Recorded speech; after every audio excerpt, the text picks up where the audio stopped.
नमस्कार, स्वागत है आपका खबरों का पंचनामा में। मैं हूं आपके साथ खुशबू शर्मा। हम लेकर आए हैं आपके लिए देश और दुनिया की 5 बड़ी खबरें, जिस पर चर्चा के लिए हमारे साथ स्टूडियो में मौजूद हैं कैपिटल टीवी के editor in chief doctor Manish Kumar. Doctor साहब, बहुत बहुत स्वागत है आपका। धन्यवाद। सबसे पहले हेडलाइंस। प्रधानमंत्री मोदी ने आज अपनी कैबिनेट में किया बड़ा फेरबदल, 43 नेताओं को दिलाई गई मंत्री पद की शपथ। मोदी मंत्रिमंडल में बड़े फेरबदल पर कांग्रेस का तंज, ये मंत्रिमंडल का नहीं सत्ता की भूख का विस्तार, पीएम कब देंगे इस्तीफा। कलकत्ता हाईकोर्ट ने ममता बनर्जी पर लगाया 5 लाख का जुर्माना, कोर्ट की छवि धूमिल करने का आरोप। सुपुर्दे खाक हुए बॉलीवुड की ट्रेजेडी किंग दिलीप कुमार, नम आंखों से सायरा बानो ने कब्रिस्तान में दी अंतिम विदाई। और कानपुर में 350 लोगों का धर्मांतरण कराने की फिराक में था मौलाना उमर गौतम, ट्रेनर्स भी कर लिए थे तैयार, एटीएस ने मंसूबों पर फेरा पाला।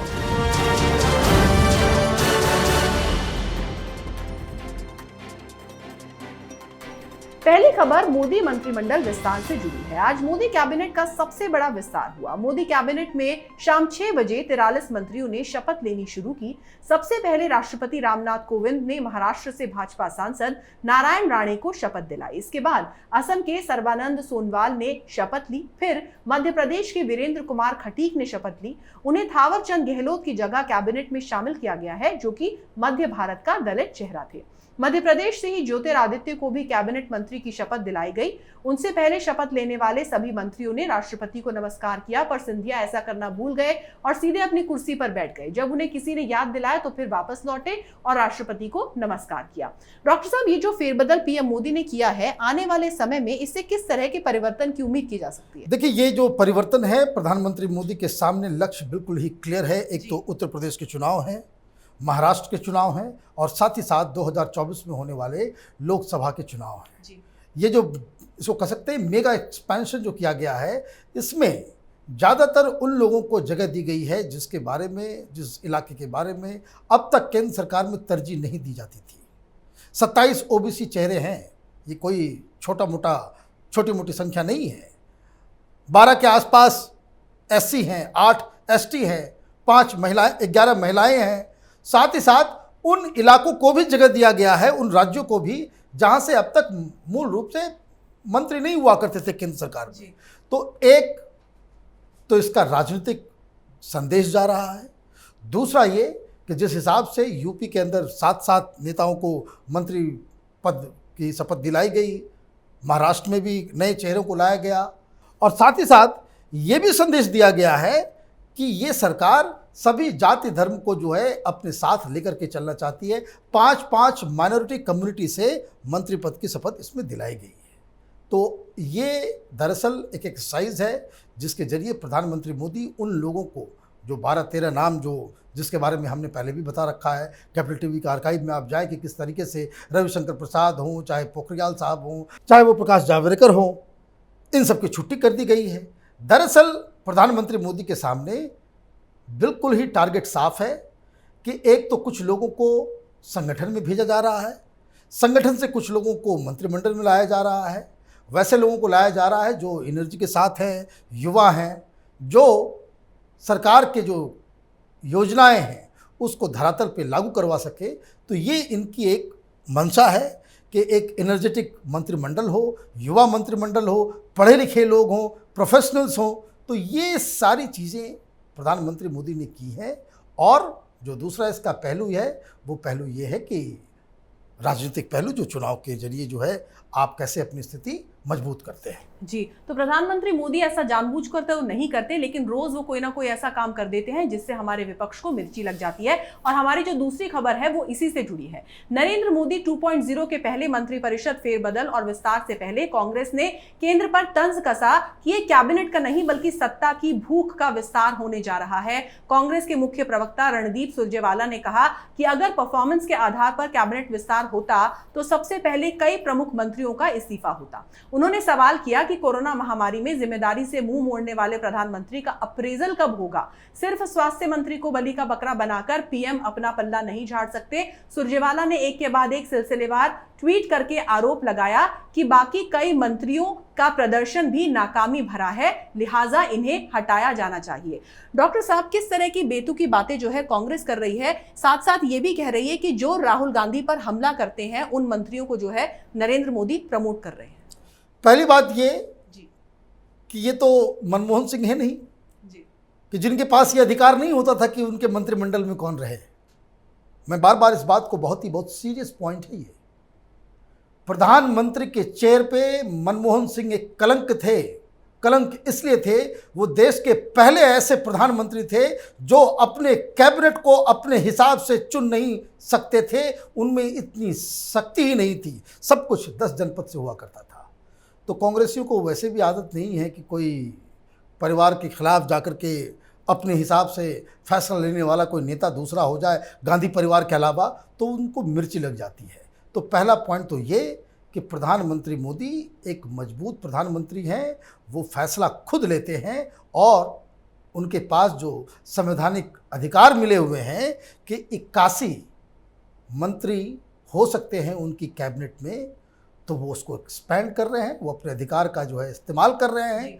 तो ये कहना कि ये एक्सटेंशन जो ये सत्ता की भूख है, तो यहाँ भी सुरजेवाला साहब ने गलत बात कह दी।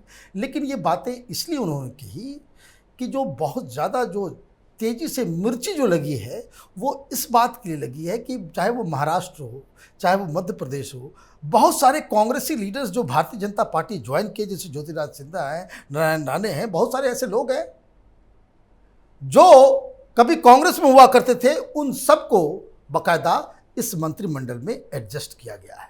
तो ये मिर्ची इस वजह से लगी। जो और भी इम्पॉर्टेंट है कि ये जो कांग्रेस इकोसिस्टम पूरी दुनिया भर में ये प्रचार प्रसार करने में जुटा हुआ रहता था कि जो भारतीय जनता पार्टी है, प्रधानमंत्री मोदी की जो सरकार है, वो एंटी दलित है, एंटी वुमन है, एंटी माइनॉरिटी है।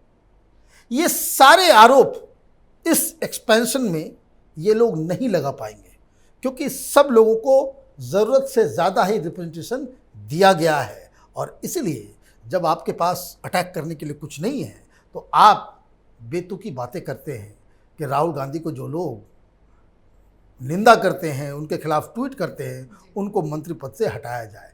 खैर, प्रधानमंत्री मोदी उन लोगों को इनाम दे रहे हैं। जी, तो इससे पता चलता है कि कांग्रेस पार्टी की सोच कितनी छोटी है। पीएम मोदी जो कि देश में सबसे बड़ा कैबिनेट विस्तार कर रहे हैं, क्या उनके पास इतना टाइम होगा कि वो ये सोचेंगे कि राहुल गांधी को इसके जरिए किस तरह टारगेट किया जाए। अब बात ममता बनर्जी की। पश्चिम बंगाल की मुख्यमंत्री ममता बनर्जी को कलकत्ता हाईकोर्ट से बड़ा झटका लगा है और अदालत ने जज पर सवाल उठाने के मामले में 5 लाख रुपए का जुर्माना लगाया है। मामले की सुनवाई कर रहे जस्टिस कौशिक चंदा ने अपने ऊपर लगे आरोपों को निराधार बताते हुए 5 लाख रुपए का जुर्माना लगाया। इन पैसों का इस्तेमाल कोविड-19 से पीड़ित परिवारों के सदस्यों की मदद में किया जाएगा। बता दें कि ममता बनर्जी ने नंदीग्राम में हार के बाद कोलकाता हाईकोर्ट के कार्यवाहक मुख्य न्यायाधीश को पत्र लिखकर नंदीग्राम से बीजेपी के शुभेंदु अधिकारी के निर्वाचन को चुनौती देने वाली याचिका दूसरी पीठ को सौंपे जाने का अनुरोध किया था। ममता ने यह दावा किया था कि उनकी याचिका पर सुनवाई कर रहे न्यायमूर्ति कौशिक चंदा भाजपा के सक्रिय सदस्य रह चुके हैं। डॉक्टर साहब, कितना बड़ा अपमान है ये ममता बनर्जी के लिए? ममता बनर्जी के लिए अपमान का कोई मतलब ही नहीं है जी। भाई, शर्म तो उसको आती जो शर्म से वो बेशर्म लोगों को थोड़ी शर्म आती है। 5 लाख रुपए का जुर्माना लगा है, किस बात के लिए लगा? कि उन्होंने कह दिया कि भाई हमारे साथ जो है अन्याय हुआ है। जितने भी संवैधानिक संस्थाएं हैं, ममता बनर्जी एक के बाद एक सबके ऊपर बुलडोजर चला रही है। उनको बदनाम करने में कोई कसर नहीं छोड़ती है, चाहे वो इलेक्शन कमीशन हो, चाहे वो जुडिशरी हो, चाहे वो केंद्र सरकार हो, चाहे वो सेंट्रल फोर्सेस हो, कोई भी एजेंसी हो सेंट्रल की, आप उसके खिलाफ। तो यहाँ भी पहुँच गए ये लोग Kolkata high court. Kolkata high court किस लिए गए? इसी के खिलाफ गए कि हमारे साथ बड़ा अन्याय हो गया। जब वहाँ पे सुनवाई के दौरान जो वहाँ पे बेंच तैयार हुआ, तो वहाँ पे कौशिक चंदा साहब वहाँ पे वो जज थे उसके। तो इन्होंने ये समझ में आ गया कि भाई वहाँ पे वो गड़बड़ी हो, तो आपने जज के ऊपर ही सवाल खड़े कर दिए। ये कह दिया कि भाई भारतीय जनता पार्टी के सक्रिय सदस्य है, ये झूठ बात है। एक तस्वीर डेरेक ओब्रायन ने ट्विटर पे जारी कर दिया, ये देखिए ये बीजेपी के लीडर्स के साथ उनकी तस्वीरें हैं। सुनवाई हुई, सुनवाई के दौरान किसके ममता बनर्जी के वकील कौन थे? तो अभिषेक मनु सिंघवी साहब, कांग्रेस लीडर, मंत्री भी बने, वो वकील बनकर के वो आ रहे। तो बहस के दौरान ये बात चंदा साहब ने कही कि भाई आप कांग्रेस पार्टी के लीडर हैं, एक लीगल ऑफिसर भी हैं, आपकी बातों को हम यकीन कर रहे हैं, आप हमारी बात को क्यों नहीं यकीन कर सकते? और कोई तस्वीर है किसी पुरानी, जजेस तो अचानक से नहीं बनते, कोई वकील होता है, धीरे धीरे वो लेटर पर चढ़ता है। तो जब जिस वक्त वो वकील हुआ करते थे चंदा साहब, तो कई सारे लोग केसेस लेते हैं। उस समय की तस्वीरों को आप वायरल करके आप ये साबित करने की कोशिश करें, एक जिसको कह सकते हैं कीचड़ उछालने की कोशिश करें, तो ये तो गड़बड़ है और इसलिए उनको सजा दी गई है। लेकिन हुआ ये है कि इसमें इस केस की सुनवाई से चंदा साहब ने खुद को अलग भी कर लिया है।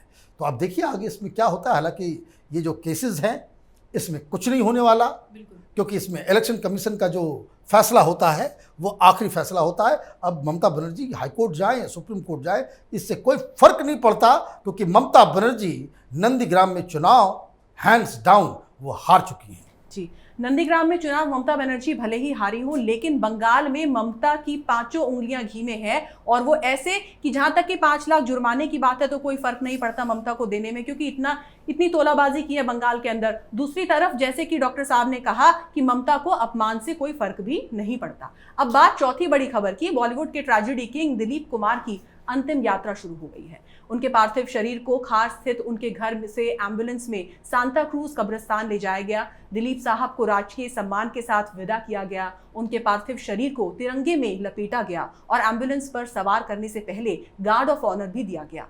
दिलीप कुमार 98 साल के थे और पिछले काफी समय से बीमार चल रहे थे। दिलीप कुमार ने मुंबई के खार स्थित हिंदुजा अस्पताल में सुबह 7:30 बजे आखिरी सांसें ली। उनके निधन से पूरे बॉलीवुड में शोक की लहर दौड़ गई।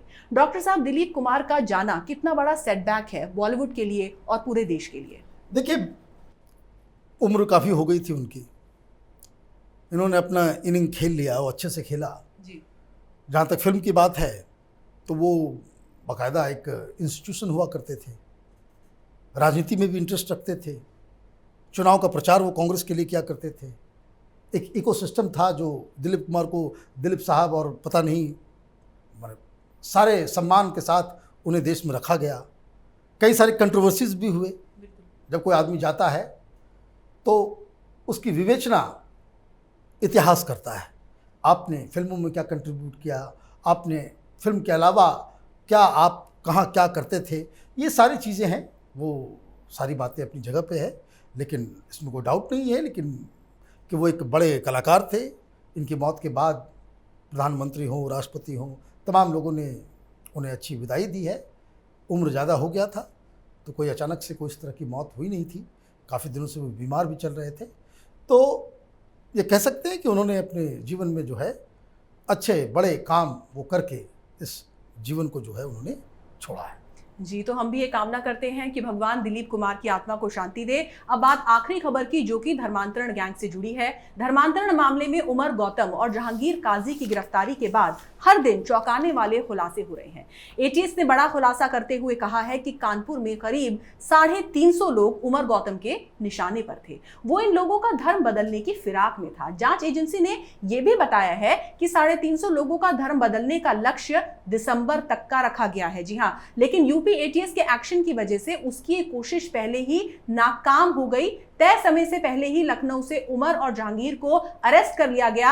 यूपी एटीएस ने खुलासा किया कि मास लेवल पर धर्मांतरण के लिए उमर और जहांगीर ने कानपुर में करीब 2 दर्जन ट्रेनर्स तैयार किए थे। ये लोग शहर के अलग अलग इलाकों में लोगों को बरगला रहे थे। डॉक्टर साहब, ये तो हद ही हो गई। अगर समय रहते इन दोनों को गिरफ्तार ना किया जाता तो न जाने क्या हो जाता।